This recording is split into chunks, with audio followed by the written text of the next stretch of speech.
Right, it says we should be live. The question is, are we? Usually I'm here an hour late. Well, to be fair, right, I started an hour late, Kieran. So, you're actually on time. You managed to throw neither. Oh, yeah, I've got a few Hancock clips. I don't know if they're the ones you're talking about, but I did get some. So, I can't lie. It's been an interesting week. I'll be honest. So yeah, fun times ahead. I don't know if you guys want me to discuss it, I will. But yeah, something. Yeah, interesting stuff. But that's up to you guys. I don't want to discuss stuff that you guys aren't that interested in. To be honest, not on a live stream. And in videos is different. Discuss the stuff I want to discuss, but on live streams I'm a bit more open to the audience because it's live. So we have so many questions from QA. QA carrying the the live chat questions. And like I said, if you have any questions for me, this is the place to post it. And if we end up getting in, more questions, I'll check it. Actually, it's probably more fun if I do it live. If you ask any complicated questions, though, I will moan. But yeah, all good here in Cork. So QA's first question. When do you think the next election is going to be? There's been talks of Conservatives slashing the length of the next conference. I think it's due to a lack of money and the very negative photo of halls being empty. Oh, do you know what, mate? Those are some great points there, actually, because we discussed it during the Tory conference this time out. So let's have a look point by point, right? The lack of money, that's a problem, but I think they'll be able to get it in the run up to the election.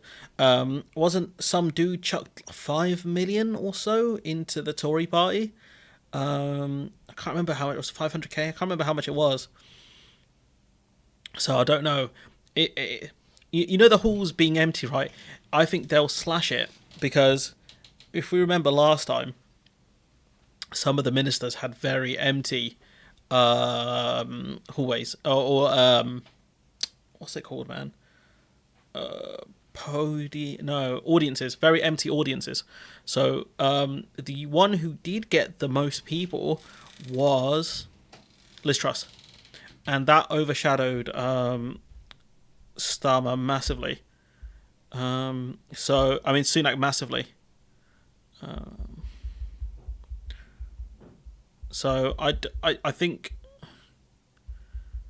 that's a problem. I don't think he wants that to happen again. So he needs to be careful of that.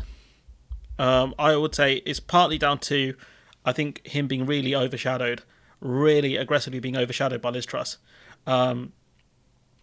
I don't think his crew are popular at all. You look at James Cleverly, not popular. You look at David Cameron, unpopular. There's a lot of people who...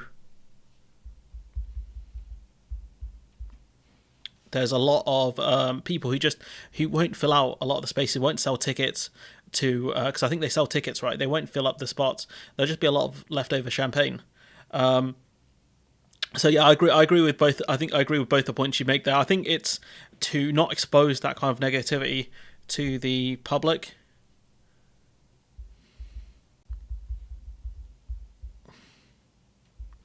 So I think you're right there. Another question: have you seen the video of the Lords debate where the Lords were questioning why the limit on money spent on general elections going up by 100%?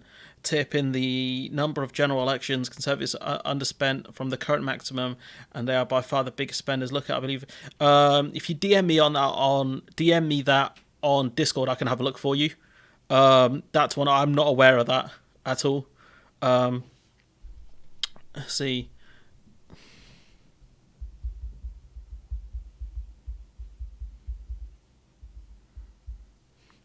And wonder why we are not hearing anything from the ERG. Why no bring back hanging, bring back hunting with hounds, and level the ECHR? Is it too early? I think they're quite divided. I mean, if you look at Steve Baker, he's gone. I think there's not a lot of the ERG lot left that kind of are up for another fight, if that makes sense. They've been fighting for a while now. I don't know. I don't know what they're planning. To be honest with you, but I think a lot of their goons are gone, so it's hard to It's hard to say. It's hard to say what their plans are. I'll see. I can't imagine they're going to start playing up again. I think the Tory right are very tricky to understand. I mean, when you look at over immigration, they haven't been as active as I thought they would be. So I don't. I think they're a very divided group of people, and I don't think they know what their next move is. I think a lot of them are looking at leaving politics. Um,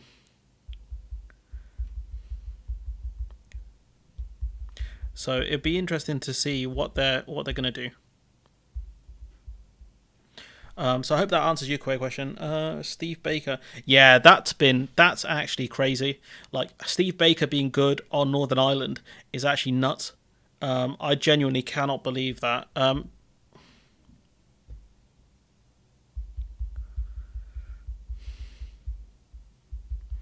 So I hope that answers that one. Uh, did I see Michael Lambert's video going full rejoin economic collapse? So after you left the comments, Simon, I did see Lambert's video. Um, it's a lot. I don't watch a lot of his content. Or yeah, it was a lot more rambly than I remember it being. In places. Um, I think making the whole argument of if we don't rejoin the EU, we're doomed, and it's going to happen because the UK has to. Like on the UK, like it's not how you do negotiations. Like the whole idea of if the UK is going to go into terminal decline if we don't rejoin the EU, that's fine. But the EU are going to know that as well, and that's going to make negotiations tough. And we don't know if the EU even want us back. And we'll be discussing kind of von der Leyen's comments in. Oh crap! Where's?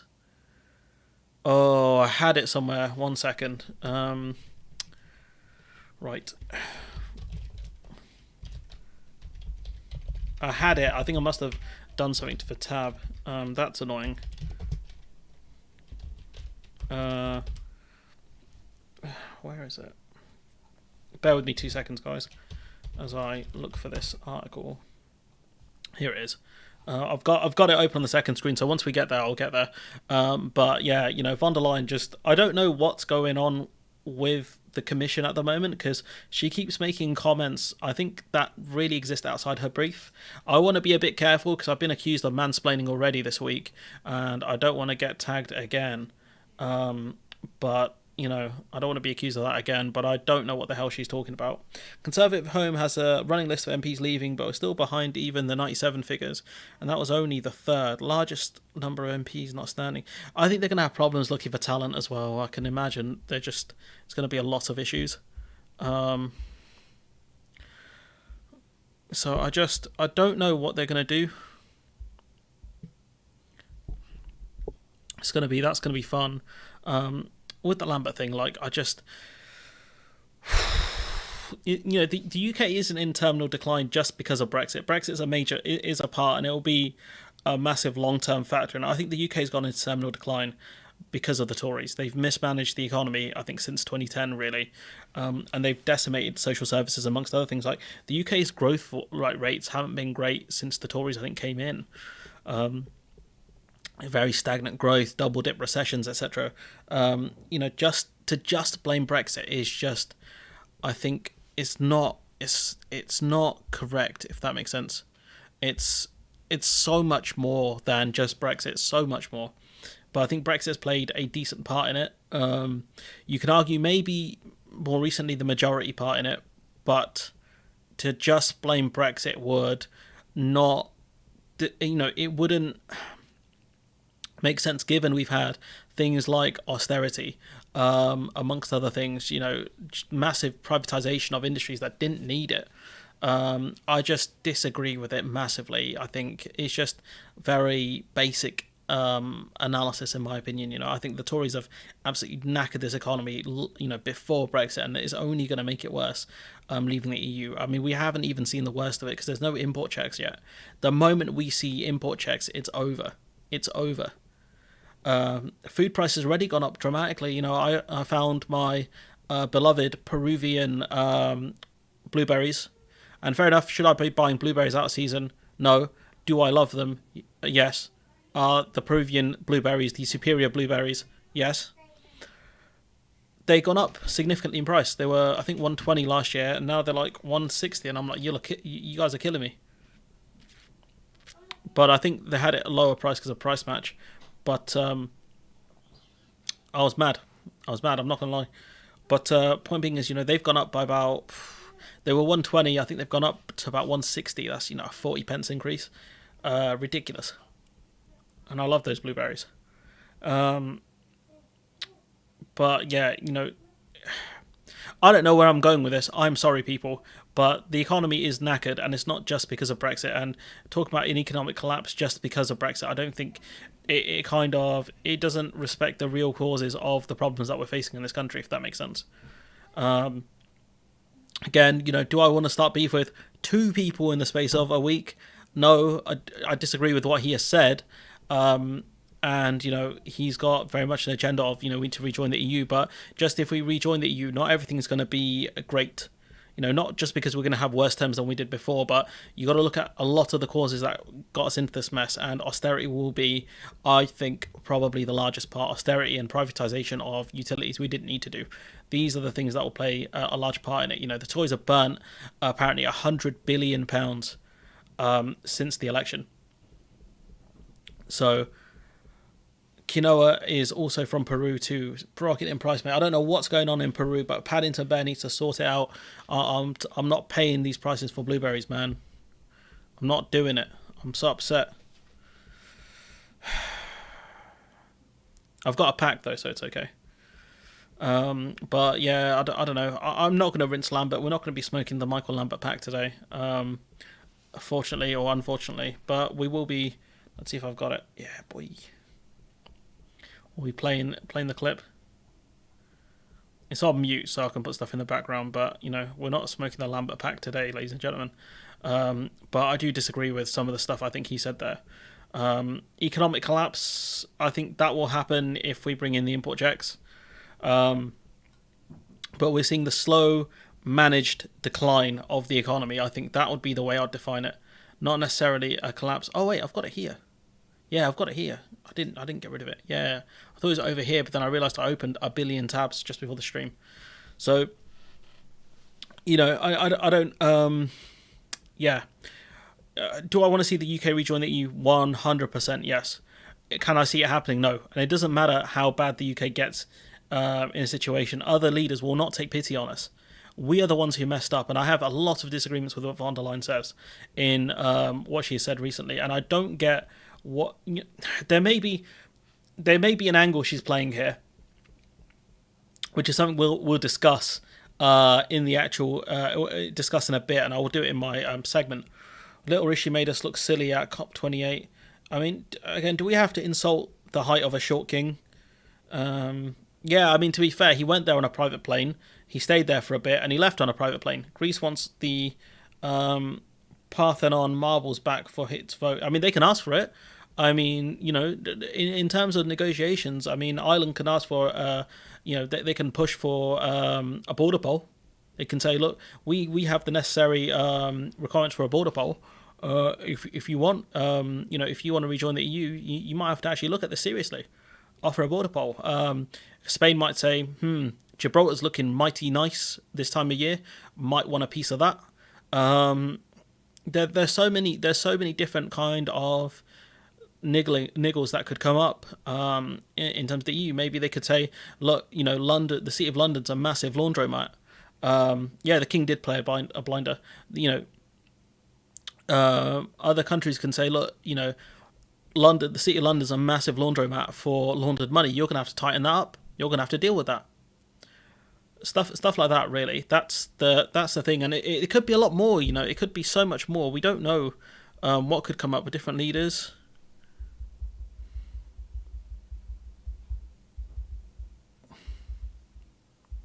So I don't know. Only the Stormont Assembly can look for a border poll. I think. I'm not going to lie, Kieran. There's someone else who's got more expertise on this subject than I do. But it's down to, I believe, it's the Secretary of State for Northern Ireland that can call for it. I believe, for a border poll. I think that's how it works. I'd have to go back over the Good Friday Agreement. And just like Dominic Raab, I have not read it from cover to cover. Sorry, it's just such a funny statement. She's like, did you read the Good Friday Agreement? He's like, yeah. Did you read this bit? It's like, look, I haven't read it cover to cover. It's like, how did you read it, Dominic? Else do you read something? If you've read it recently, you just say, I read parts of it. Yeah. That's just one of my two favorite Dominic Raab moments are, I didn't read it cover to cover, and the sea was closed. They're two of the best moments of Dominic Raab's career. And that's not even including the one where he told someone, I think, asking for more support with people on disability, for more, for more support. He said, it's a childish wish list. So again, like, just two favorite Dominic Raab moments and an honourable mention. Let's go into the topics now. I did have this clip of Sunak kind of rebooting here, which are nearly identical. I was not sure if they were two different clips, but Ione Wells, who's good. She does very good work.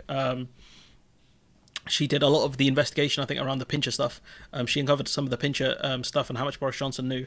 So this is great kind of tweets from her. So we'll cut to this clip here. It's one of my favourites of the week so far. I think Jess Phillips could have given a better answer, but her response was funny. Stabilise the economy following the pandemic, following the Ukraine invasion. We have the Labour Party coming forward pretending that it can borrow 28 billion without having a negative impact. Do you know how much borrowing is at the moment? It will have a negative impact, and they also threaten one of the most successful rollouts of renewables you've seen in the world in this country since 2010. We are seeing hundreds of billions invested in this country, transforming our energy mix, and we mustn't go back to a position where we have Labour mismanagement, meaning that they talk. What do you mean? Can I just say? Talk about green progress, but don't deliver. Hang on, let Jess come back on that, Jess. So he's accusing Labour of talking of big programmes but not delivering on it. Does he not know about the Levelling Up programme? Borrowing is at the moment. I think it's precisely why we don't need another 28 billion more. An all-time high that your government has put it up to. I think it's like £58,000 per person in the country, more than it was and you want in to borrow 2010. More. No, the situation. I'm not. If you. And this is where the fear-mongering around borrowing comes from. I think her answer was really funny, but it just. She I think what she should have said is, we're going to borrow to invest in the economy. You borrow to give money away to your mates. That's the difference. Will give me the respect, Graham, going to take advice from somebody who voted for Liz Truss on the economy. So yeah, I mean, she cooked him. She cooked him. I can't lie. Like, there's no comeback from you voted for Liz Truss's budget. There's no comeback from that. There's no comeback. You can't say, 2008 recession or whatever. Like, there's nothing. What's his name? Graham Stewart can say, because he voted for Liz Truss's budget. It's over. It's over. He should retire.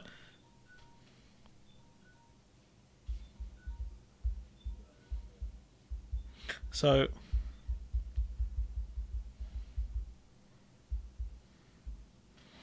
He's done. So this is the other thing I want to discuss. So von der Leyen was talking about the UK potentially rejoining the EU, right? And she goes, at an event at Brussels on Tuesday night, von der Leyen admitted that European leaders had goofed up over the departure of Britain from the bloc and suggested the younger generation could fix it. Now, she's going to have to explain to me how did the EU mess it up? Because at the end of the day, the EU is a rules-based organisation for the most part. The UK asked for a better deal. I think we got somewhat of a better deal. This is her personal opinion. That's fine. But, your opinion can be wrong. We learned that, opinions and facts can collide with each other and you can disagree. But, the argument that the EU goofed up is if we look at the people to blame for Brexit, right? I think they did clown David Cameron a bit, but David Cameron clowned himself by asking for, over-promising. He overpromised. I think he overplayed his hand, and the EU were like, you're never going to leave, get lost. And the UK has one of the best deals, I think the best deal in the EU, actually, if memory serves me correctly. One of the things Thatcher actually achieved was getting the UK a tremendous deal to join the EU. So the argument the EU goofed up, no. let's look at the list, right? It goes, David Cameron called the referendum, right, based on an election because he thought he could win the 2015 election. Then, he wouldn't have to call a referendum because there would be a coalition government. Lost. I mean, he won. So that was that. He called the referendum. Absolute crappy. Some of the worst campaigning I've ever seen from a Remain team. He's the one that caused that. Sending letters paid by the taxpayer to every British house. Stupid chump move. Kind of fulfilled the narrative of this is the establishment trying to convince you otherwise. This idea of the establishment anyways, why would they have given us a referendum? It doesn't make any sense. But anyways, so I'd put David Cameron at number 1. I'd put Nigel Farage at number 2 because he baited David Cameron into the referendum. So that's 2. I'd put the British media, basically almost all of it, at number 3. I would put Jeremy Corbyn at number 4 because he was definitely the wrong guy at the time. 100% the wrong guy at the time because he was a Brexiteer and he couldn't fight for it. Man, you're not sure how you're old enough to remember John Major. I don't remember John Major. I was the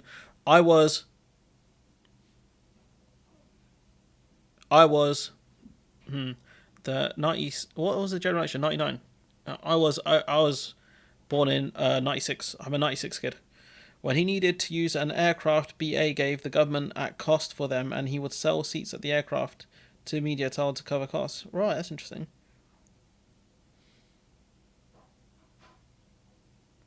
Okay, that's interesting. But yeah, just carrying on with this thing. Jeremy Corbyn, I'd put at number 4. But definitely, I would not put the EU in the top 3 of that. The top 5, maybe even. The only, some of the people at the EU, that commission particularly, were deeply unlikable. Jean-Claude Juncker, there was some other dude I really didn't like. I think Barnier was fine, especially kind of once, especially post-referendum during the negotiations. I think he was fine. But Jean-Claude Juncker was incredibly, I think very frustrating in my opinion. I did not like Jean-Claude Juncker. I don't think most people like Juncker, to be honest with you. Junk Juncker, that's what should have been the saying back then.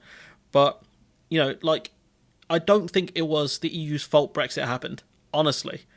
When it came to the Eurozone bailout, the UK got an exception for it. We weren't dragged into the Eurozone bailout. I guess you can use the argument that Brexiteers use the argument that the Eurozone is collapsing or whatever. But I think the EU recovered by 2016 from the Eurozone crisis for the most part. So it doesn't make sense.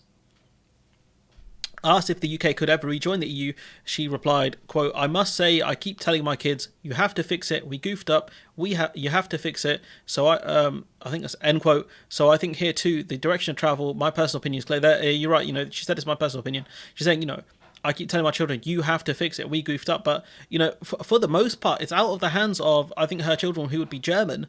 It's up to the British public to figure it out and push for it. It's up to the politicians to push for it right now. Because right now we have a country where I think most people would want to rejoin the EU. The Tories are not having that conversation because they're the ones who caused Brexit. They can't have it.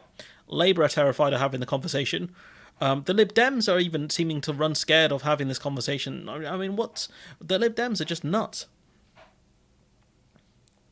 So it doesn't make sense. I mean, for her to kind of take blame on the EU's behalf, I think is just, I know it's her personal opinion, which is fine. You can have your opinions, whatever. But in my opinion, which is worth a lot less than hers, it's no doubt about that. I don't think it was the EU that goofed up. Really, I think it was done by a very arrogant prime minister. The actual quote is, "I must say, I keep telling my children, you have to fix it. You goofed up, or we goofed up. You have to fix it." That's what it says on the screen. Did I misquote her? If I do, I apologise. But yeah, I think it's saying like her generation goofed up, and the younger generation have to fix it. Is drunk at doing a press meeting, Greek photo op. That was hilarious. He was slaughtered being over familiar with the lady. Oh yeah, I think he was a bit Mr. Kissy Kissy, wasn't he? She meant they goofed up by failing to educate the UK. I mean, it's not their job. It's not the EU's job. The EU don't get paid for that. Ultimately, it didn't matter. The more the UK got involved, the more the EU got involved in and around Brexit, the more votes Brexiteers would have won. Honestly, the more the EU spoke on the issue, the more support Brexit would have had. Obama got involved and said we'd be at the back of the queue, and he got absolutely slaughtered for it. So like this argument here, just no, it does not. I disagree. I disagree with her. This will be a big old mess that until the British public put pressure on the politicians, and until the politicians realise this is what the public want, it's not going to wash. In my opinion, at least. I'll take an L on this if I'm wrong. This is a thing I would want to be wrong on. The EU now runs educational training for civics teachers throughout Europe. Yeah, bunch of losers. Why didn't they do that when we were there? But again, it's not their job. I think the EU should run victory laps when it does good stuff, because they'll get maligned when they do bad stuff. So I don't know. It's for the EU to take responsibility for Brexit. No. It was sad. I think for them, they saw it as very tragic. They didn't want to see the official climate conference photograph and where the current PM was located. I did not. But I think Brexit was sad. It was tragic. I think for the EU especially to lose a member, I think other countries kind of seen us as decent. They goofed up. They hoped the Brits would do it themselves. What? No, not misquote, but the context is broader. If you goof up, you fix it. Also, bear in mind, English is not her mother tongue, and some took a literal meaning out of it. Okay. But anyways, Cameron being nervous about it, because obviously he doesn't want to undermine the PM. Sefcovic met Cameron just as the EU car industry renewed its call for a tweak on the Brexit deal around cars, because that exemption is running out. There was stuff on the Windsor framework as well, which Patel is not happy about. So there's that. There's not much else here, I think, to discuss. But no, just don't just don't do this. I think I've got. The irony is I've got the perfect clip for this. The question is, can I find it? There it is. Oh my god, perfect. I'm gonna play this during the video. That's right. Don't blame yourself. Blame me. No, and it's a bit overly aggressive because he's got a gun in his hand. But that's right. Don't. We shouldn't be blaming the EU for Brexit. Honestly, they are not on it. PM was on the very back row at the very left. You need a map and magnifying glass. That's not too surprising because he wasn't a major part of COP28 or whatever it's called. In the end, the EU is better off without the is better off with the UK in. From a Netherlands perspective, I hope your country will reconcile and reconsider. I mean, it could happen, but I'll be honest with you. But if I'm looking to get out of it, the Netherlands is what I'll be looking at, as long as you don't like Gert Wilders or someone like him. Patel thinks the Northern Ireland Protocol is only a temporary thing. So much for... Yeah, I mean, to be fair, we were going to break it in a limited and specific way. But we cut to one of my favourite pro-EU guys in Femi. Obvious that rejoining the EU is inevitable. I mean, we knew... No, Thanos was inevitable. Rejoining the EU is not inevitable. And it would be inevitable from a long time ago. I think back in 2018 it was published that because of how young people tended to vote Remain, old people tended to vote Leave, Peter Kellner even calculated that by 2020, just by pure demographic shift, we would have a Remain voting population, and all the polls back that up. Right now, you say that people have generally accepted it, we're just going to stick with Brexit, but no, polls show that by 51 to 32, according to YouGov, we would vote to rejoin the EU, and that's because, again, the polls show that 60% of the population believes that Brexit has made us poorer, and we're in a Yeah, that is true. That people have identified Brexit has made us poorer. The question is, how unhappy are they with it? That's, what are they going to do about it? British people English people are very passive. So, you can moan about the cost of living crisis. You can say, 60% of people identify it. But the question is, what are we going to do? And the answer is probably nothing. The idea that... I'll go back through it then, QA. It's right here, this argument of it's inevitable. She's just stating the obvious, that rejoining the EU is inevitable. And again, it's not inevitable because you have to get 27 leaders to agree to it through negotiations. Essentially Greece could say, we're going to veto it. They don't even need a reason. They can say it's over the marbles. Any country can veto this. It's this argument of inevitability is just garbage, absolute garbage. This is giving people false hope. You know, you have to tell people we need to. There's a lot to work on in this country. I don't think we still accept freedom of movement. Look at the conversations the UK is having around immigration. They're fear mongering. Imagine if we're looking to rejoin the EU and they talk about freedom of movement. Imagine. It's just, this is just, you know, this is, in my opinion, this is just, you know, it's giving people a false impression, especially a lot of younger people who I think would want to rejoin the EU. You know, there's a lot of work involved that we still have to do, and you know, the argument of inevitability, nothing is inevitable. Nothing lasts forever. That's the thing. Yeah, the UK will not be joining the EU until both Labour and the Tories are up for it, which won't happen for a long time. Yeah, I can see. I can see it flipping in. Honestly, I can see it flipping in the next 10 years. I can see the major parties flipping. I can see Labour kind of moving towards a more pro-EU direction after this election. I think the Tories will change massively once they're in the wilderness. Honestly. So I can. It's going to be quicker than you think. The problem is you need the British public on side. You need the British public to accept freedom of movement, amongst other things. You need the public to push for it, and I can't see that happening. And that's only on the UK end. What guarantee you will have other countries? You know, the French, the Germans, the Italians, the Hungarians, the Polish, all these other countries that, you know, we kept saying about Romania, you know, bloody Romanians coming here and causing problems, etc. What, you know, Farage saying he don't want to live next door to a Romanian. What if Romania said, that's cute, remember that? We're going to veto your application. Do you see what I'm saying? Like, this argument of inevitability is sad, to be honest. Isn't it ironic to have a Ukraine flag and an Israeli flag in your bio? That's funny. This from O'Brien, say, you know, this photo. Actually, let's have a listen. Now, because I was misinformed. Now, I've been listening to you for a while, and I've tried to think of arguments when I was against you, but I couldn't do. And I thought, well, you're either very clever or you're right. Or both. So, hang on a minute, I could be both. You can be clever and right. It's a bit of a weird thing. You could be both. So you're telling the truth, and because you're telling the truth, you know, I mean, the truth will come out. An example, what's happened with Brexit is that was based on a lie. Now, if anything based on a lie will come out eventually, because it has to. Now, see, my solution, I think it's good news. I think we will rejoin because it's just based on economics more than it is anything else, more than anything overtly complicated. And I can appreciate that economy is a very complicated subject. I appreciate that, but it's not as complex as you think it is. Basically quite simple.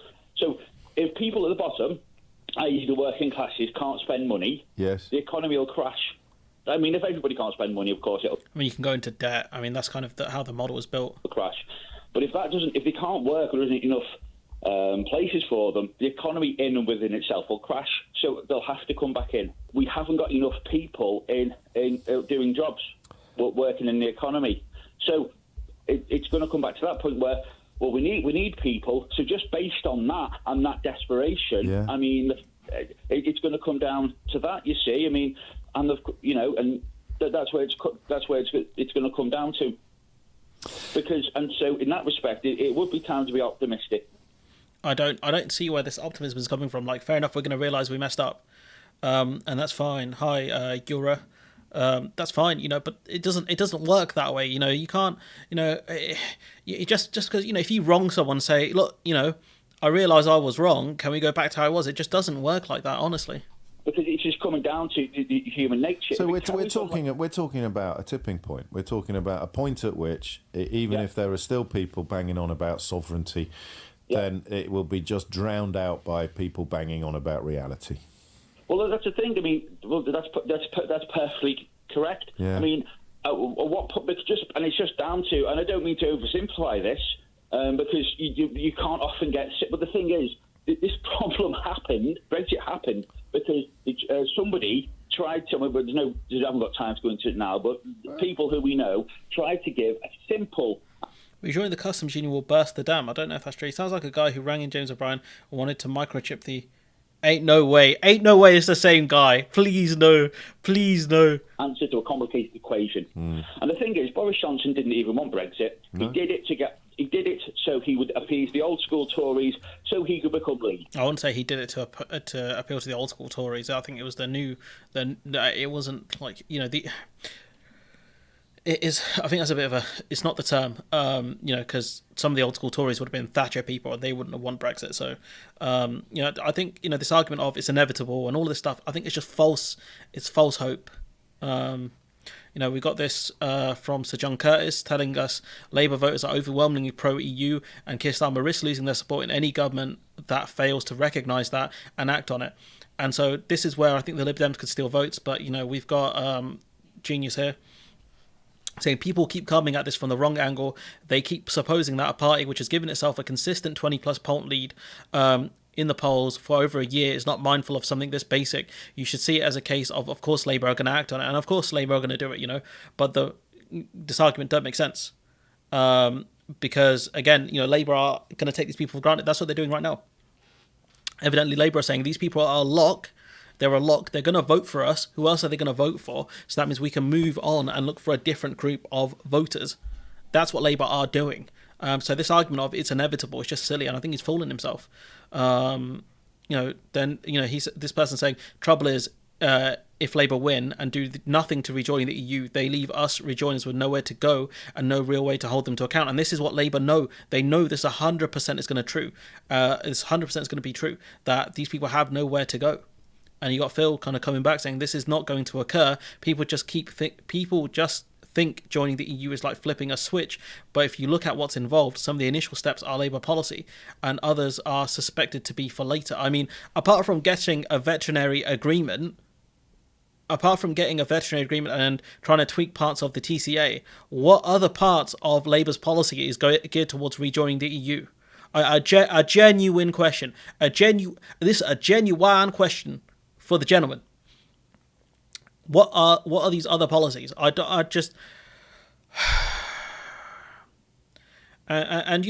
was called out because I singled out one person. I go for anyone who I think is talking nonsense. No one is safe from the big eye here. No one is safe. And this argument of inevitability, of course Labour are going to do this. What Labour are doing right now is taking these voters for granted, saying of course they're going to vote for us. And so what that means is they're going to pivot.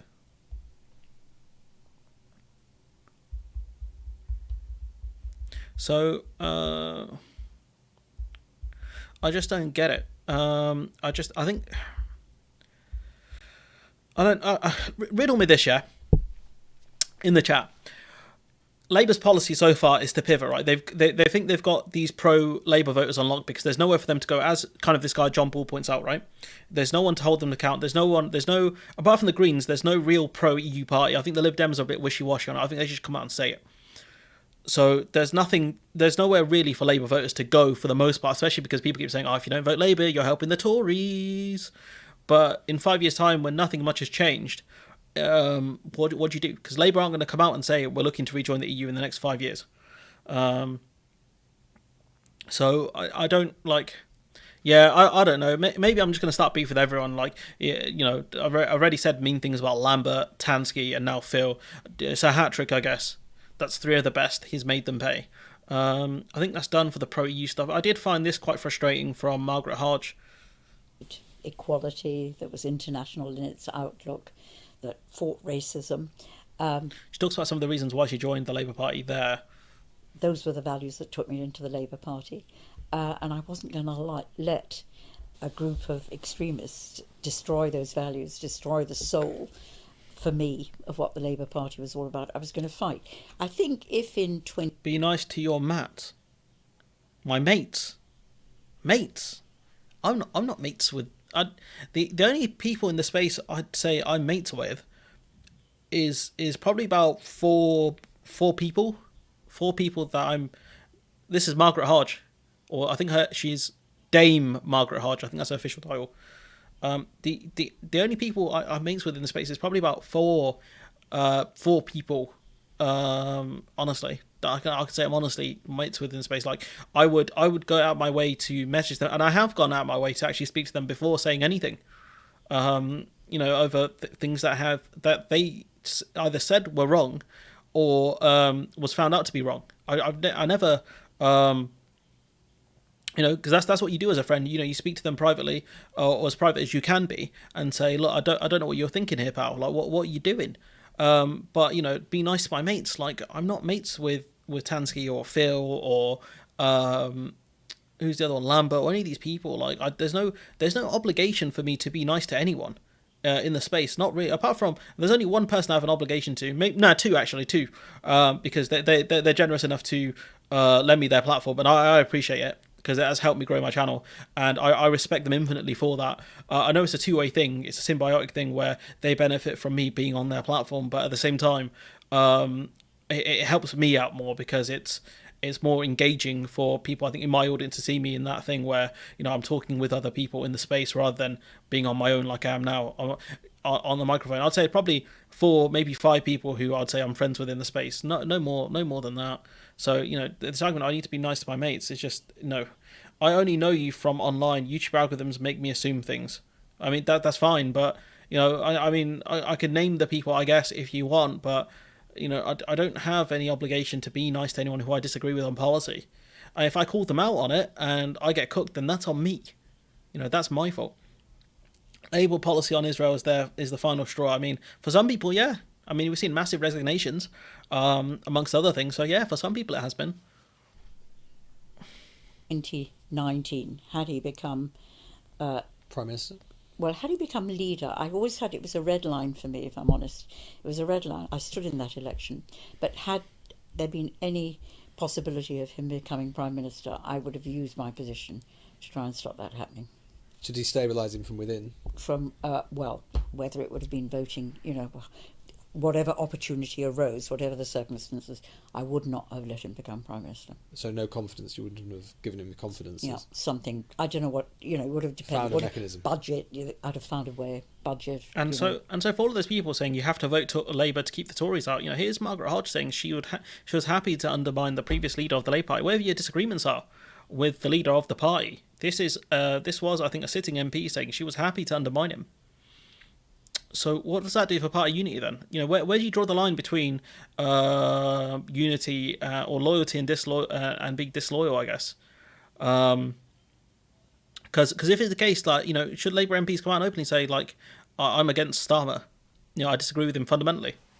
Because here you have Dame Margaret Hodge saying that, she would have undermined Corbyn if he became Prime Minister. And I think she admits did she say she undermined him as leader? There been any possible, I'm honest, it was a red line. I stood in... Prime Minister? Well, had he become leader, I always had it was a red line. He did become leader of the Labour Party, I don't know. Line for me, if I'm honest. It was a red line. I stood in that election. But had there been any possibility of him becoming Prime Minister, I would have used my position. I mean, he was pretty close in 2017. So I don't get it. Why would you want to be part of the Labour Party if you don't like the leader? Then fine. If you have disagreements, then fine. But if you fundamentally are at a point where, if you are fundamentally at a point where you don't want that person to be Prime Minister, you shouldn't be part of that party. If you say that you would go against that person, you should not be in that party. If you said that against Starmer, your feet would not touch the... Honestly, it's just ridiculous. The statement she has made it. Just wow. But we go to some more fun stuff here. We have Mr. Kissy Kissy here getting absolutely rinsed for a couple of minutes. This is beautiful. Sage outcomes were reported to me by Professor Whitty.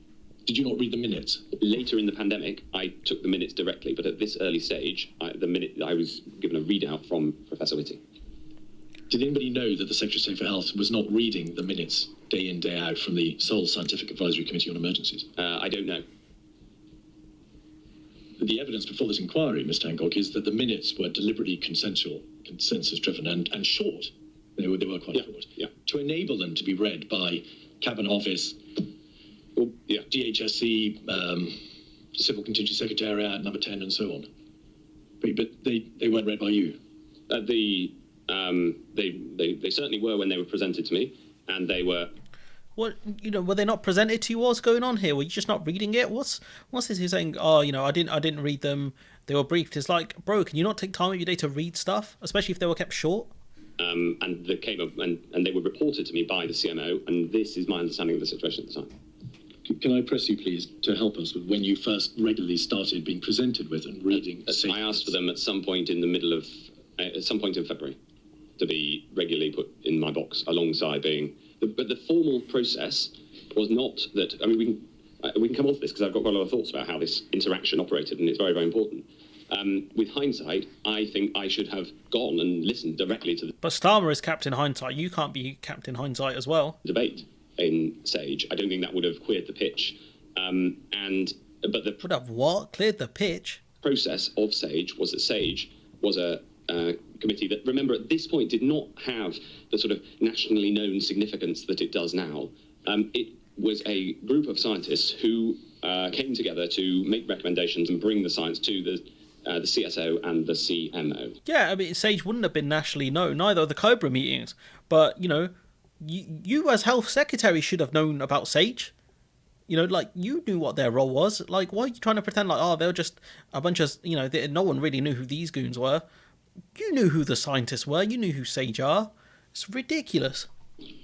Regardless of their public prominence, Mr. Hancock, the position is that Sage was the sole body providing science on the characteristics of the virus, what it amounted to, what the threat was, what in theory could be done, and the minutes from that body, which were being produced on a tri-weekly basis, were not, you say, being put before the Secretary of State responsible for public health. Not in the first instance until I asked for them, but also the premise of your question is not correct. They were not the sole and only body.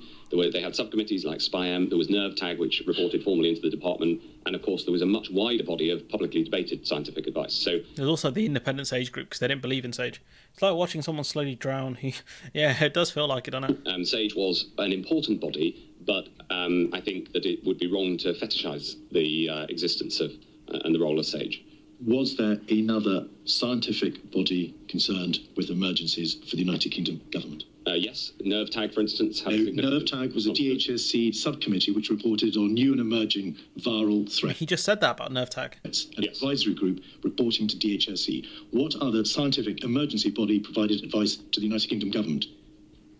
As I said, NERVTAG did to me through JVT, he was my rapporteur on NERVTAG, and then Sage, of course, had a number of subcommittees. Right. It's the end of that one. But he just looks incredibly shifty. I don't get, like, it's just no. It's a no from me. No, I was meant to be guided by the science. Weren't you meant to be following the science? No, I was meant to be guided by the science. That was my whole approach.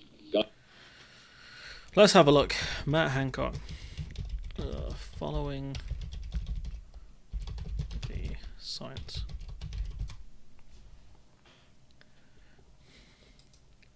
Let's see. I'm trying to see if there's an actual quote here. Let's see if we can find one. Because I'm sure he kept saying at the time, he kept saying he will repeat the following the science mantra. Yeah, he kept saying we're following the science, not I was guided by the science. He kept saying I was following the science. Even though I forgot, still a better live stream than. What did I forget? Hey, come on, man. Guided by the science, but if I thought, as I thought on this, that it wouldn't work, then I would take another decision. Weren't you meant to be following the science? No, I was meant to be guided by the science. That was my whole approach. Guided by the science, but if I thought, as I thought on this, that it wouldn't work, then... Who are you to decide what wouldn't work? Like, in that situation, who are you to decide what wouldn't work and what would? Like, I'll get your Secretary of State, but you are not a scientist. You know, you should have been saying, like, these are what the scientists' recommendations are, and this is what we're going for that reason. You know, his whole thing was, we're following the science, and now he's like, I was guided by it, honestly. Just crazy. Oh, Boris Johnson next week, let's go. See. There's more? I cannot improve on the glorious words of Professor Sir Jonathan Van Dam, who says in his statement, my view is a ring is a circle without a break in it. However you describe the protective processes you put in place around the care sector, they did not form an unbroken circle, did they? It is quite clear from the evidence that Professor Van Dam is right. Yeah, thank you. I cannot improve on the glorious words. This is all of this thing about the protective ring, and you just finally admitted it. No. Did not form an unbroken circle, did they? It is quite clear from the evidence that Professor Van Tam is right. Yeah, I mean, everyone is covering themselves because, you know, they don't want to, you know, this is history-defining stuff here. And we're going to go on to the clips that are probably going to get us copyright claimed.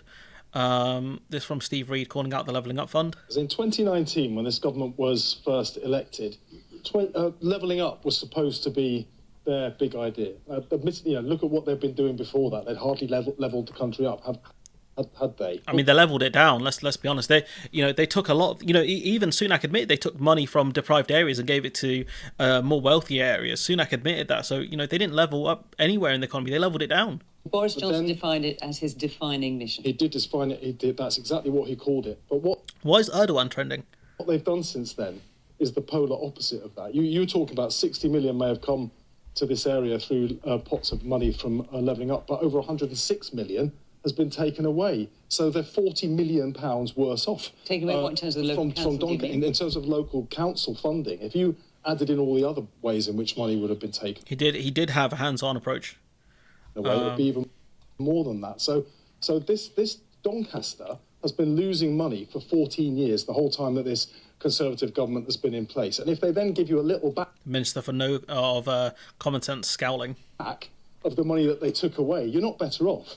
You're still worse off. And to make matters even more offensive to people in places like Doncaster, if you remember in the summer, we had Rishi Sunak standing in a very well-heeled garden down in Tunbridge Wells, bragging about the fact that he had taken monies away from places like Doncaster and funneled it instead into far wealthier parts of the country. This government does not have any interest at all in levelling up this country. This is phenomenal. This is beautiful right here. He's done them. Like there's no response to this. The Tories leveled down parts of the country. Sunak actively admitted taking money away from deprived areas and giving it to, I think, more Tory areas during his leadership campaign against Liz Truss. There's no comeback from this, but I guess Esther No Way has one. They've been pulling this country apart. Now let me tell you how we should. Let me tell you. I'm sure you'll get Esther a chance to come in. I'm sure you're going to get a chance to come in. I'll let you come in. I was just going to say what I think we should be doing. You shouldn't be taking money away from places like Doncaster and giving it to better off parts of the country. What we need to do is open up opportunity to every single part of the country. And one of the ways that we can do that. Oh, we're going to hear some policy.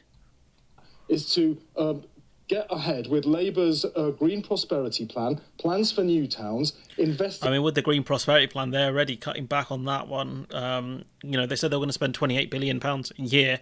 Now it's gone back, I think, towards spending £28 billion by the second half of the Parliament. I think it's very confusing as to what the hell they're talking about. In the good, clean, new jobs, digital jobs. He's levelling the North, yeah. Jobs of the future, giving local areas the power they need to choose the skills that they want their local people to be able to trade up in so they can access those jobs. Then I'd want to see specifics on that, but he's doing quite well. They've got the secure incomes. They're not dependent on handouts from Whitehall. And we can give places like Doncaster and other towns across the country back their sense of self-reliance. I always thought Doncaster was a city. I don't know why. But, I think that's a really good answer here. Not a ton in specifics or policy specifics, but I guess we're still waiting. Hello, Akis. I think I'm from Rotherham, moved down south a few years ago, and the opportunities down here are like living on. Honestly, it's kind of nuts. It's kind of nuts. This was a good answer from Steve Reed. This was pretty good. I think Labour can focus on more on kind of the numbers or the specifics that they're going to be doing. But this is good. It's a good answer. It's a good answer. I don't give Labour frontbenchers a lot of credit, but he got some there. We're going to raise taxes on wealth. That was late. Nah, they're not going to do. They're not going to do that. No, we already got this clip, so I can get rid of that. This was on Labour talking about opening up banking hubs. So, in the last 8 years, 5,783 branches have closed, and you're proposing how many hubs? Well, we believe, with the criteria we put forward, we'd be opening at least 350. So you need an area of broadly 10 to 15,000 people for one of these hubs to work, to have the catchment area. And, of course, there would be still existing. Some businesses, for instance, have said they want to keep their branches open, but it's particularly about addressing those parts of the country where they've got no services. But they're not going to make up for the 5,783 branches that have been closed in the last 8 years, are they? Well, you're right to say... I have no idea what a banking hub is. Let's have a look. See if I Google this term, right? Let's see what comes up. A dedicated place where communities can access. Here we go. Post office. What's a UK banking hub? You can. I think you can use it to withdraw and deposit money. Let's see. Should we go with the post office? Oh, we'll go with the post office definition. Can't wait for them to spam me with, do you want cookies or not? Banking hubs provide easy-to-face cash and banking to the heart of UK communities. Whoever you bank with, they're owned by Cash Access UK and operated by the post office with community... so that you bank at the post office. So it's actually a good idea because the post offices have more of these features where you can deposit or withdraw money. The government could easily do it by letting the post office to act as a bank again. The cons over the years have been stripping away bank services. They could. This actually sounds decent. Closure. Nearly half of all branches, I think, have closed since 2015. So they're not replicating. We're recognising there has been a reduction, and many of us will choose to bank online or through telephone services. So there's been a change. But what we are going to do with this policy is guarantee in communities that need them the access to in-person banking. Who pays for these hubs? So there's no cost to the taxpayer. No. The cost is borne it's to business. by the businesses. So at the moment... Oh, okay. Okay, no cost to the taxpayer. This man has my attention. According to the FCA, the Financial Conduct Authority, the average bank branch costs nearly £600,000 a year to run, £590,000 a year to run. You can see why they're closing them, given the move towards online banking. It's just bad news for kind of boomers and older Gen Xers who don't have access to the internet or don't know how to use the internet. I mean, to be fair, today I had an absolute nightmare with my online banking, trying to log in on my the phone. That was a mess. Honestly, that was the stuff of nightmares. I don't want to name who they are, because it was partially my fault, but also their dumb system. So I'm not gonna get like I was mad. Don't put it that way. So yeah, being able to go to a branch is really helpful. And the business argument is basically, look, if you have an average with 8 loyal customers, each customer costs like £120,000 a year. How are you going to convince the banks? I mean, you're going to have more than 6 customers go to the bank, let's be honest now. The businesses. Post office had the top tier banking access when the government been stripping power and others away. Why had the government been doing that? To spend this money when they've been loss makers. Yeah, well, you're right to say that's the figure for running an individual bank branch. A banking hub, depending on the area, the rental costs of property, would be about £200,000 to £300,000 a year to run, so significantly less. And that's obviously shared between a lot of financial institutions. So it must be offering fewer services then to cost so much. You wouldn't, for instance, be able to go and get a mortgage or something like that. So more advanced banking services would remain. No, it's paying in cash, cheques, the kind of essential day-to-day banking services that are there. But I think this is and then that's what older people need. Being able to pay out and take out money is what they need. Mortgages are like once in a while you need it, once every few years. But what's the post? No, the post office wasn't privatised. It was the Royal Mail. Reasonable balance between recognising things have changed and recognising that people do need access to these services. I think sharing the cost is a substantial reduction on running those bank branch networks, so we recognise that. Having people being able to use cheques at the post office, withdraw and deposit cash, I mean, yeah, this is actually decent. I mean, this is not a manifesto winning pledge, but I mean, I'm okay with this. Companies want to pay in money as well as at the post office, because some places don't have access, to the thing they bank with, bookies and stuff like that. So being able to bank at the post office makes a lot of sense. Still waiting for United to actually score. United are trash. You're trash, Brock. Oh crap! Newcastle are winning. It's over. Gordon. It's over. It's over for us. Not for us, but for us. You can't switch off when Gordon is around, and Gordon scores the big goals. But yeah, here we got. Just going to go through some more random clips. I think this one, one of kind of the funniest people, I think, which is Preet Patel. It is appalling, quite frankly, when the government is now backing working people, doing the right thing for them to put more money in their pockets. So I mean, no, they haven't done anything to put more money in their pockets. Yeah, I know, I'm live. So, yeah. United are trash, Brock. I've said that on purpose. I want the internet to know I think United are trash. Did I say anything I shouldn't have said on stream? Apart from, you're trash, Brock. this from Priti Patel. I mean, the government. Let's start this again, all right? Because she's got her little where are all the socialists? Okay. Appalling, quite frankly, when the government is now back in working people, doing the right thing for them to put more money in their pockets. So actually, the opposition.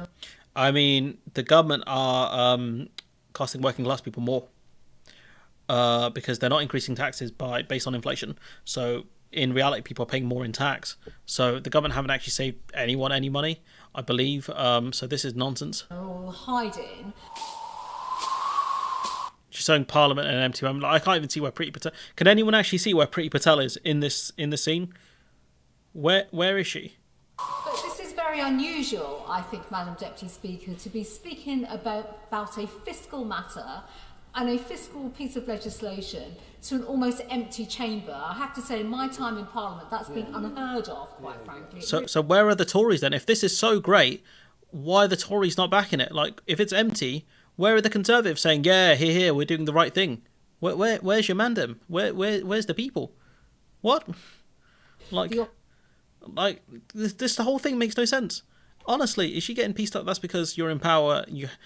Honestly, yeah, highest tax since World War II. Like, honestly, what a cell phone. This from Rishi Sunak talking about cell phones. So I'm actually mainly here. Do you know what I missed? What happened to the wrap up? Where's that monthly thing you said? See you in the next month. What happened to that? Because we've stand up and fight, Penny. Delivered on our promise. We kept our promise to recruit and retain an extra 50,000 nurses. I don't think you did, pal. I don't think you did. For the NHS, which is great news. But I'm also here actually to say thank you to all of you, because you guys have... Who's filming this? Why is it filmed in this aspect ratio? What is going on here? Chosen a path in life that is... Bro doesn't even have a tripod. Stand still. Far more than just a job. It's a calling. Right? It's about being something that's bigger than yourselves. It's about caring for others. And that's why we won't pay you more, because it's a calling. It's about love, ultimately. And these are professionals, medical professionals, but still professionals. They deserve to be paid properly. That's why they're getting poached by the countries, because they're offering to pay them properly. You've chosen to do this incredible thing, and I know that there will be times when it is really, really hard. Yeah, because of you guys, because you keep underfunding it. In ways that I could probably only imagine. There will be people who are going through some of the darkest moments in their lives, and it will be all of you who are holding their hands through. Yeah, no thanks to you with your Eat Out to Help Out schemes. Amongst other things, you did not help at all. Those moments. So I'm really just here to say a massive thank you for choosing to do what you're doing, and on behalf... I might as well say F you, but have a nice day, honestly. A very grateful nation to wish you well. Oh, this man, it's terrible, this video. Like, why is it shot in this aspect ratio? Like, the production quality on here is just trash. That's a decent camera shot, I guess, but why is it not shot in full screen? What is going on here? Why is it cropped? What's this? Is he going to post it on TikTok? Is that why it's cropped? I don't know. We clap them, and yeah, pretty much. The top doctors got huge pay rises. Nothing yet for junior doctors. Yeah, they don't care about junior doctors and all of them. Honestly. Tidy biscuits. Okay. It's not relevant to me. I did see this about Netanyahu reportedly makes his case of survival to Likud members by promising them he'll stand up to Biden administration on the day after the war. I'm the one who will prevent a Palestinian state. The US was against a ground operation. I mean, this man here is fighting for his political career, because I think he knows it's over. I think he knows it's over for him. This is fun. Why should a young person vote for the Tories? The Conservative Party at risk of losing a generation of voters? I think there's a real risk, because why would a young person look to the Conservative Party? What is the economic offer? When I was young, you wanted to grow up and own your own home. We know for a fact the majority of people in this country want to own their own home, and if they don't already. And I think we've always been the party of home ownership. I think we should be the party of home ownership. That means we need to build houses, and I would argue, of all tenures, affordable, social, private rented, and that creates more ability for people to then own their own home. So what have you been doing for the last 13 years, buddy? You've not been building houses, and that a lot of the new builds are trash. Like, there's this whole argument of we need to build houses, complete garbage. Complete garbage. A, you're not building enough. B, you're making sure that it's first-time buyers that are being able to purchase these houses. And C, the houses aren't good quality. People don't want to buy new builds because they're trash. Honestly. Stupid ass. I might do something on that later on. Kemi Badenoch here. Whoops. Why did that? Those net migration figures were for 2022. That was not under this Prime Minister, wasn't really under Suella Braverman. We are the ones who are actually taking a serious... She just threw Boris Johnson, and why does that keep happening? She threw Boris Johnson and Priti Patel under the bus there. Look at what can be done given what happened under Prime Minister Boris Johnson. The fact of the matter is we have been working on a plan for sending people to Rwanda for processing that was supposed to act as a... Yeah, your plan done goofed. It didn't work, did it? Deterrent. It was not us that stopped that. The Supreme Court has given... Again, you know when we looked at that Ed Conway clip, it barely talked about asylum seekers. They were focused predominantly on Hong Kong and Ukraine. The other might have been refugees from other countries, but it was not the big piece of it. The main piece was students and workers. So her argument's garbage. Lots of reservations, which we're now looking at. We're talking about emergency legislation. The Home Secretary is looking at salary thresholds. The Home Secretary is looking at dependents. So we are doing serious work. But what I can't do when I'm standing here at a global, or sitting here rather at a global investment summit, talking about the economy, working on businesses, is then give intimate detail of what I think should be happening when I am not privy to any of that detail. And that's what I'm trying. Shouldn't you not be privy to some of the details, given you're a minister and collective responsibility exists, no? Trying to make clear. I think we should do whatever it takes to make sure that we can control and secure our borders, but it is not a silver bullet. There will be many other things that will be required. Just let me finish, if I may, Justin. We've never used... Can't even hear what Justin's saying. ...used a plan like Rwanda before. So it's quite clear that migration policy needs multiple levers. This is an additional one, which the government is working on. I mean, this is garbage. This clip is garbage. The Rwanda, the main people coming here are in those figures that we looked at were students and workers. There was nothing to do with refugees. How is the Rwanda scheme going to stop students coming here? Are we going to send them to Rwanda instead? Honestly. Perspective, I agree with the Prime Minister. It is far too high. But I would say to the comments that you said Boris Johnson made, I haven't seen his column. The points-based system was one that he brought in. And the figures that we're looking at are figures that came out while he was Prime Minister. So this Prime Minister, this Home Secretary and the rest of the Cabinet as well. This Home Secretary he's only been involved for 2 minutes, but again, collective responsibility exists. You know, if you think immigration is too high and you disagree with it, you should resign. As all of government... Oh no, Eric Ten Hag's trending. Oh no. Oh no. Make sure that we bring it down. He's on fraud watch. As far from my perspective... He's on fraud watch, everyone. Ten Hag is on fraud watch. Oh, no. The place you do not want to be is on fraud watch, okay? Just, if anyone ever says to me, Big Maj Studios, you're on fraud watch, I'd be upset. I'd be upset. It'd hurt. It would hurt, especially if it's another content creator. But right now, Eric Ten Hag is on fraud watch. Denmark tried to deal with Rwanda. The EU stopped it because it's morally it's the wrong thing to do. But yeah. Eric Ten Hag, my boy, he's on fraud watch. It's not looking good. Here's Darren Jones.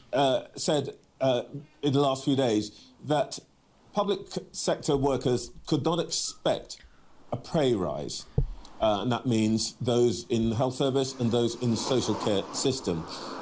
If you want to bring down immigration, but you won't give people a higher pay level to come into the NHS and social care sector, how do you expect to fill the vacancies other than by immigration? I mean, let's see the answer Harry Potter can whiz it up. How do you square that circle? You want to get rid of the immigration. You won't pay the NHS. And different things that I point to, Trevor. The first is that if you talk to any of the public sector workers who have been on strike recently, we just need one at least. It's not just.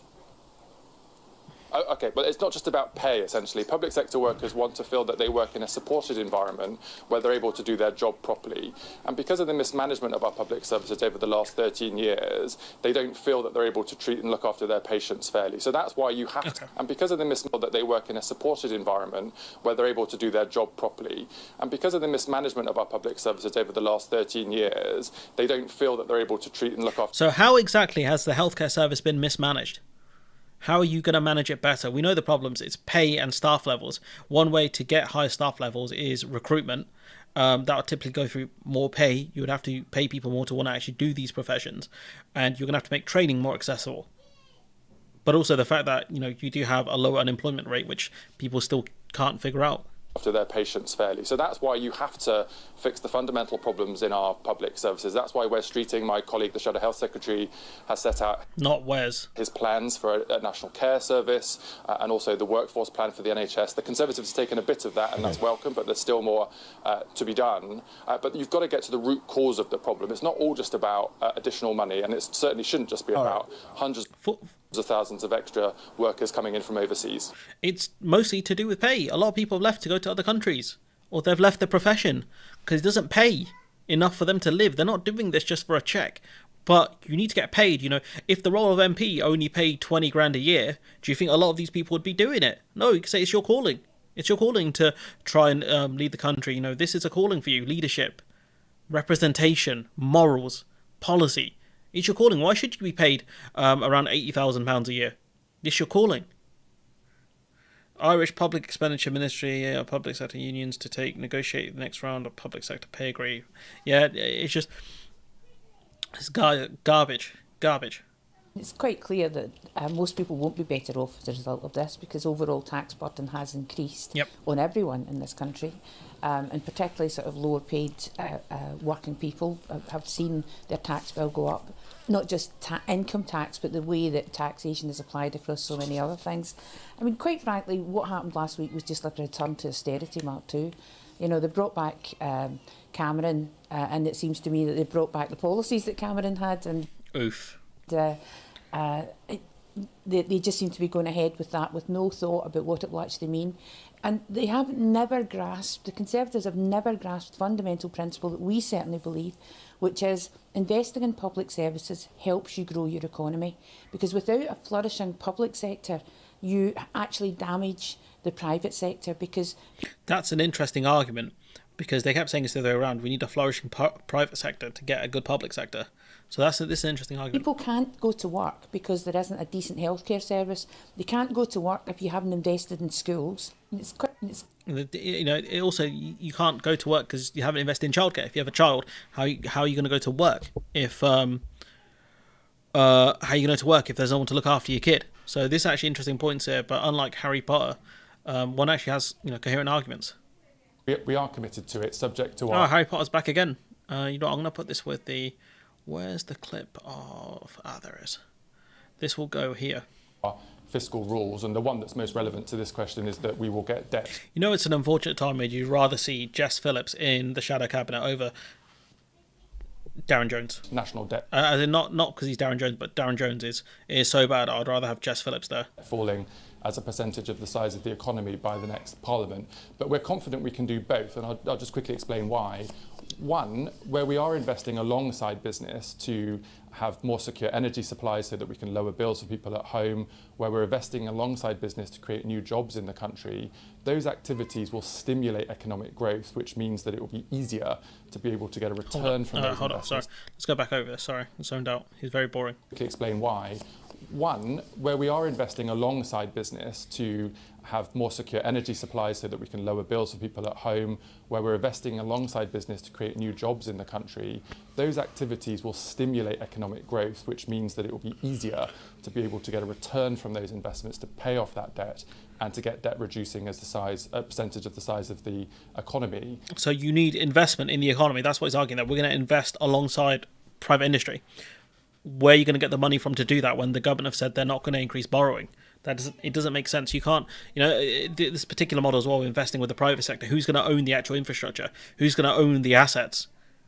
And the second thing to say is that what we have said is we're going to ramp up to £28 billion a year towards the end of the next Parliament, because it will take time to spend that. There's no way they're going to be able to, grow the economy by that much to get, because what they're arguing is if they're not going to borrow the money, they're going to have to get it via a surplus. There's no way they're making a £28 billion surplus. No way. Ain't no way. Ain't no goddamn way. Money effectively, and we will only spend it effectively, but also because after the Liz Truss Kwasi Kwarteng period in government, the cost of borrowing for the country is much higher than it was in the past, and we will only borrow to invest alongside business higher than it was in the past. Selective. Why is someone whispering that? Much higher than it was in the past, and we will only borrow to invest alongside business where it's prudent to do so and subject to our fiscal rules. So again, with the fiscal rule stuff, it's about not borrowing. Also, I'll have to go back over it, but this is just a nonsense argument. Like you are going to have to borrow and invest. That's what Keynesian economics is all about. And fair enough, borrowing is higher now, but it was extremely high, I think, when they built the NHS, and it's what the country needed. Darren Jones is good in select committees, though. Darren, I mean, yeah, it's easy to be good in a select committee because the Tories are light work. Come on, guys, the Tories are light work. They're easy because they're a bunch of frauds. It's easy to call them out, but when you're actually given some power, not a lot of it, this guy's got to stay on brief and he's got to toe the line here. He's not very good at it. He's not very good at justifying these crappy policies, because again, dealing with the Tories is easy. Just poor arguments, honestly. Let's see what else we got here. Let's talk about something else that came out this week. Now, the Chancellor was boasting about big tax cuts that he's made and claiming he can protect public services. But when the independent number crunchers, the IFS, took a look at this is how they described the reality of your cuts to national insurance. These changes give back less than £1 of every £4 that's being taken away from households through changes to national insurance and income tax announced since March 2021. So isn't it then, in the simplest of terms, a bit misleading for your boss, the Chancellor, to say, fantastic, we've given everyone a big tax cut, when what you're doing is giving people £1 back when you've already taken £4 away? No, and let me explain why. So you're right to point out that this was a big tax-cutting fiscal event.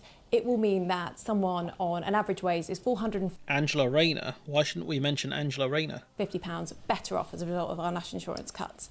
Now, How I don't much? shy away mean that someone on an average wage is £450 better off as a result of our national insurance. So the average wage in the UK is around £30,000. Let's have a look. Average salary UK. So the average salary is about £31,000. If you're making about £31,000, you're going to get you should get about another 500 quid from this. Which ain't a lot. I'll be honest, it's not a lot if you're on 30k. Cuts. Now, I don't shy away from the fact that we've had to take some very difficult decisions to pay back our COVID debt and the money we spent on supporting people's energy bills. And the test and trace. But because of those... Yeah, London was out of the average. London was like 44k, I think, on average.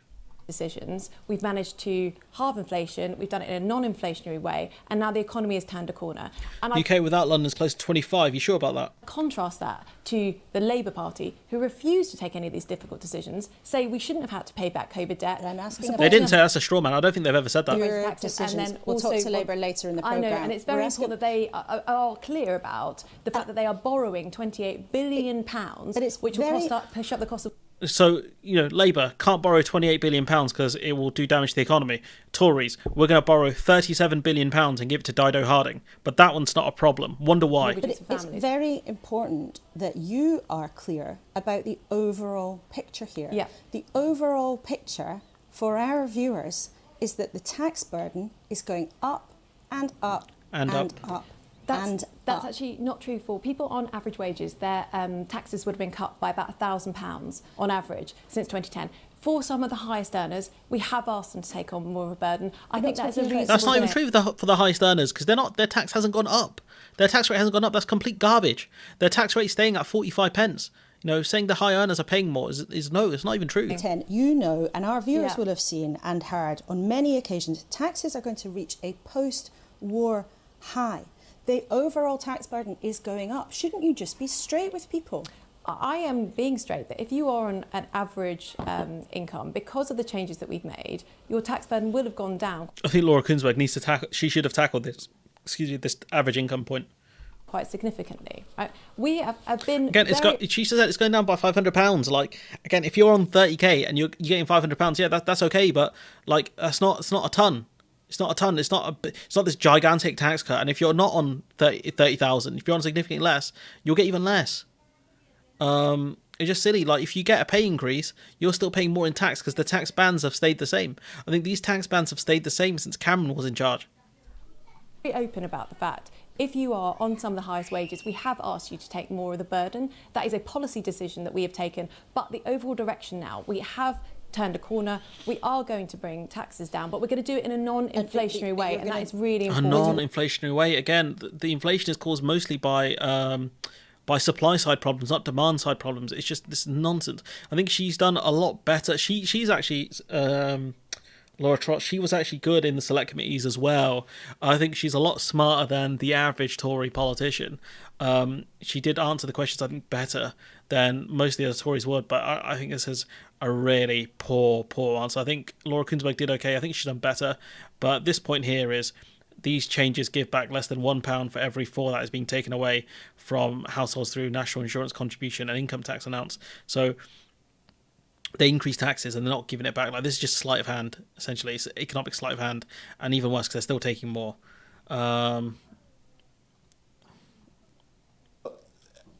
You want to make the migrants more expensive. You want to stop them bringing their dependents in. There is a problem here, isn't there? Without this level of immigration, we'd have no functioning health service. The social care sector would be even more of a disaster zone than it is. And it is a disaster zone now. Let's be honest. I mean, you can say that you're going to do all these things, but there is a cost here. Hospitality would become a wasteland. Mm-hmm. Are you saying that come what may, even if employers begin to struggle and your promise of growth gets torpedoed because nobody can find anybody to do the work, that you're going to bring down the numbers come what may? I'm not just saying this, Trevor. I'm telling you that we have a plan to make sure that this is the case. That is. We've heard a lot about plans this week. I'm not seeing much of a plan here either, I'll be honest. That's why, in the autumn statement, we took steps to ensure that people have to work if they can work. That is why we've got. So people who have, who have disabilities and are not physically or mentally able to work, we're going to bully them into working. We're going to force them into work. I'm sure that's going to go down really well. I'm sure there'll be no problems with that. I'm sure employers will be very willing to take on people who they'll have to make extreme amounts of accommodations for. I'm sure 100% that will happen, most definitely. A long-term NHS workforce plan, which is investing in the training places that we need for domestic doctors and nurses. That's great, because once they've got their qualifications, they're going to get offers from other countries that are going to pay them significantly more and treat them significantly better. I wonder what's going to happen there. They're going to go to Australia or Qatar or New Zealand or somewhere else where they're paid significantly better, because there's no loyalty here, because they have to pay for their training. We're not doing them any favours by training them.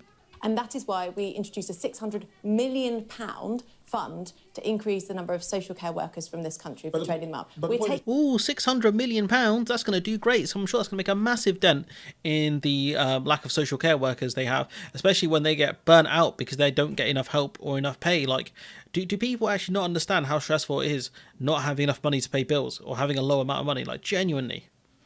Taking concrete steps. I'm not just sitting here and telling you that we are going to wish the numbers to come down. We are taking I don't know. I would say that your plan is to wish the numbers down, I'll be honest. Concrete steps to make sure that that is the case. I hear all that, but you're not going to get those, whatever it is, 2 million people or thereabouts that you're thinking about back into work immediately. And my point is, you can't have it both ways. You can't say that you want growth and you want growth within the next year or so, and at the same time say you're going to choke. I mean, they're not going to get growth. I mean, the Bank of England forecast is we won't see it till 2025. The supply of labour. So what's your choice going to be? But these steps that we've taken in the last week will have a very near-term impact. We're talking about looking at the long-term unemployed and making sure that they get intensive support after 6 months. That will make a big difference in the near term. And also... in the near term, after 6 months, 6 months is not the near term. Independent Office for Budgetary Responsibility have said that as a result of the big tax cut that we're giving 27 million workers in the UK, the NICS cut, we will have 92,000 people more in work. That, again, is a concrete step. I have 92. The Independent Office for Budgetary Responsibility have said that as a result of the big tax cut that we're giving 27 million workers in the UK, the NICS cut, we will have 92,000 people more in work. The NICS cut? That, again, is a... That's something I need to check out. The NICS cut. Sounds like an American sporting term.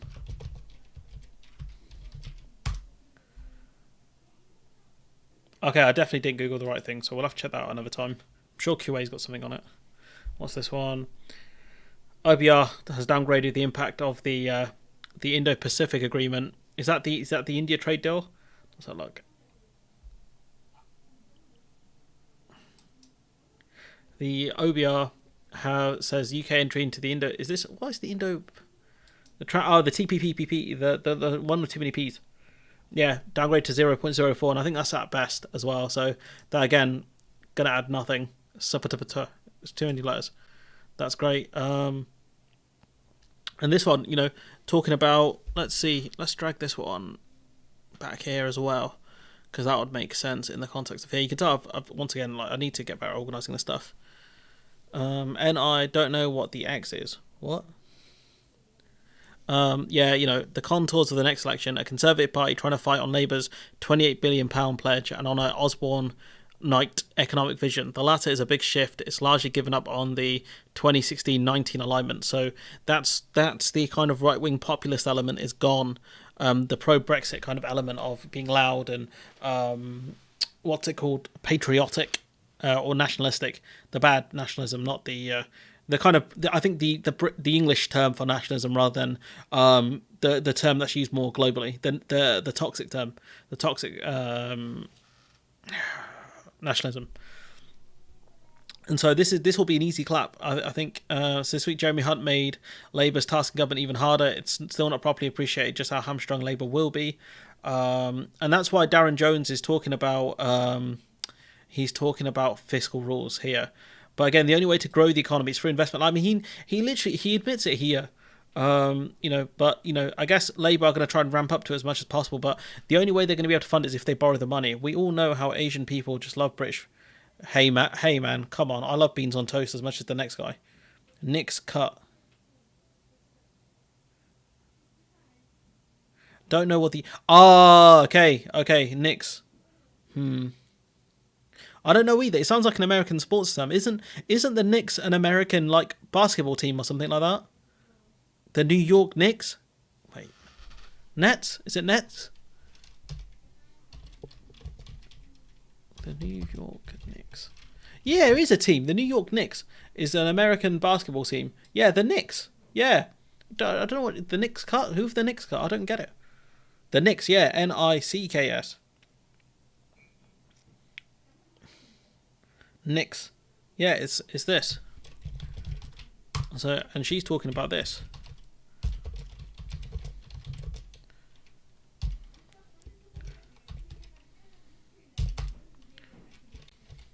So what is the Knicks cut?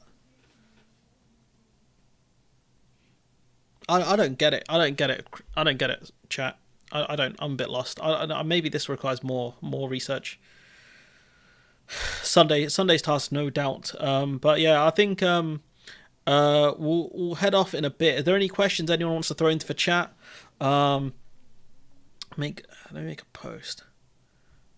Share a behind the scenes video. No, thank you, YouTube. I don't think I will. Let's see. A community post. Community post for the live stream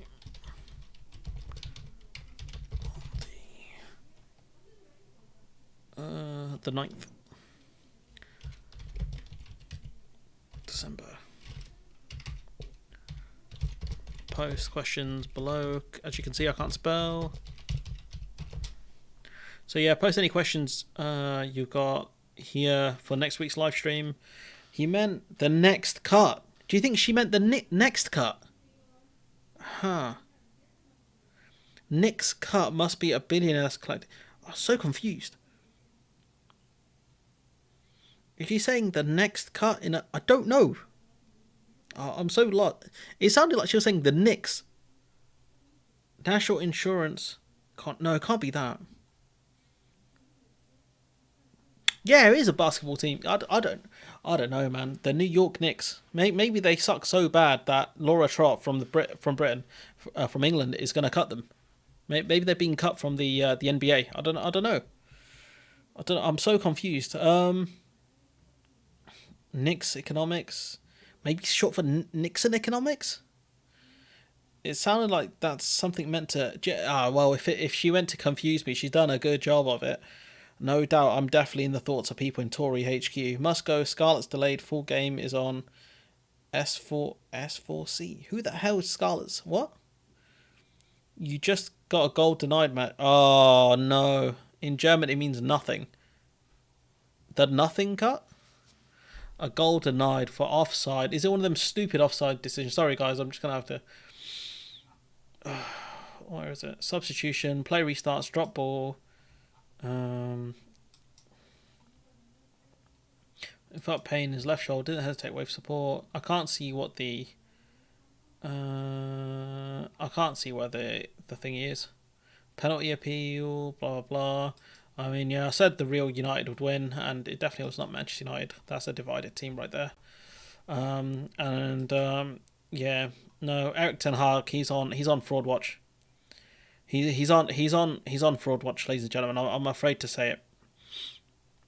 There's a couple people I put on fraud watch, and I pray for the day I am not put on fraud watch. That I will never be put on fraud watch. But yeah, at the moment, people be on fraud watch. But I think we're going to end the stream here. Let me know what you thought of it in the comments if you're watching it back.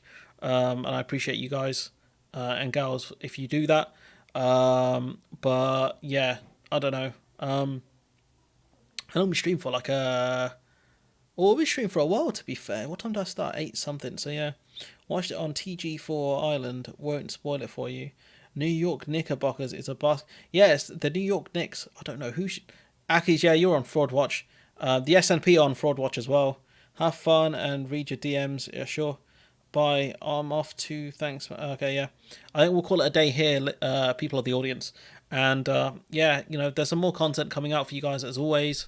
I did get through one today that I wanted to do, but I've got a lot more I still need to get through.